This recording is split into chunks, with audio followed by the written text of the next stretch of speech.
Hey everyone, welcome back to the channel. Today, we're diving into a super practical tutorial, how to transfer Tether, USDT, from your Phantom Wallet to Bitmart in 2025.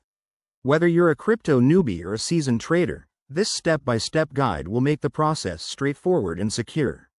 Tether is a stablecoin that's great for moving funds without wild price swings, and transferring it between wallets like Phantom and exchanges like Bitmart is a common task for managing your investments. First things first, before we get started, make sure you have a few essentials in place. You'll need the Phantom Wallet app installed on your device, some USDT in your wallet, and a verified Bitmart account.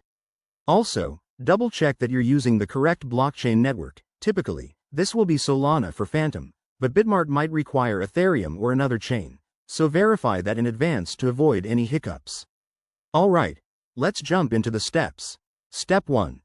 Open your Phantom Wallet app and log in securely. Once you're in, navigate to your assets and select Tether, USDT. You'll see an option to send or transfer. Click that to proceed. Step 2. In Bitmart, log into your account and go to the deposit section. Find USDT and copy the wallet address provided. Make sure it matches the correct network. For example, if Phantom is on Solana, you'll need to use Bitmart's Solana address for USDT. Step 3. Back in Phantom, paste the Bitmart wallet address into the recipient field. Enter the amount of USDT you want to transfer, and don't forget to check for any network fees. They can add up, so review them before confirming.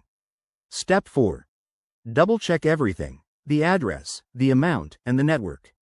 Once you're confident, hit confirm to initiate the transaction. You'll get a confirmation prompt, so approve it, and your USDT will start moving. After that, keep an eye on the transaction status. You can use a blockchain explorer to track it, and once it confirms on the network, your funds should appear in your Bitmart account. This whole process usually takes a few minutes to an hour, depending on network congestion. A quick word of caution: always verify wallet addresses to prevent sending funds to the wrong place. That could mean permanent loss. Also, be mindful of security best practices, like using hardware wallets for larger amounts. There you have it, folks. You've just learned how to transfer Tether from Phantom to Bitmart in 2025. If this video helped you out, smash that like button, subscribe for more crypto tips, and drop a comment if you have any questions. Stay safe out there in the crypto world. See you in the next one.